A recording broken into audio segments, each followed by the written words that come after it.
एक वक्त था जब न्यूयॉर्क की ऊंची इमारतों में एक नाम गूंजता था, मिस्टर ई। लोग कहते थे कि वो पैसा बनाने की मशीन है, एक ऐसा जादूगर जो राख को भी सोना बना दे। लेकिन मिस्टर ई का असल जादू दौलत नहीं, उसकी पहुंच थी। वो बड़े लोगों को जानता था, उनके राज जानता था और उन राजों का इस्तेमाल करना भी। हर जादूगर का एक साथी होता है।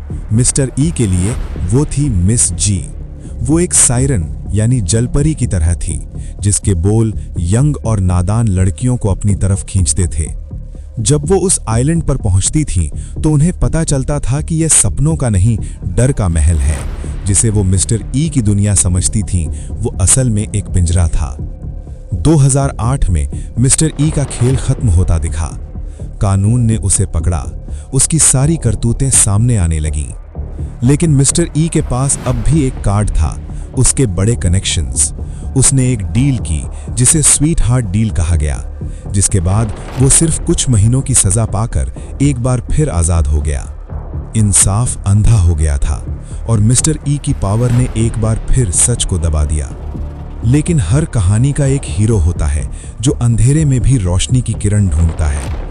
एक जर्नलिस्ट मिस जे ने इस मामले को दोबारा उठाया। उसने उन आवाज़ों को सुना जो बरसों से दबाई जा रही थी। मिस जे की रिपोर्ट ने पूरी दुनिया को हिला दिया।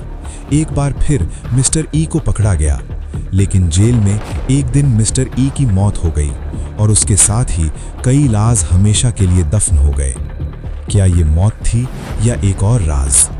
मिस्टर ई तो चला गया, लेकिन उसके लेजर ऑफ सीक्रेट्स जिंदा रहा। जनवरी 2024 में इंसाफ के पलड़े में एक नया वजन पड़ा।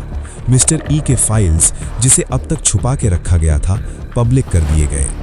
ये फाइल सिर्फ मिस्टर ई की कहानी नहीं थे, बल्कि उन सब की कहानी थे जो उसके गुनाहों में शामिल थे।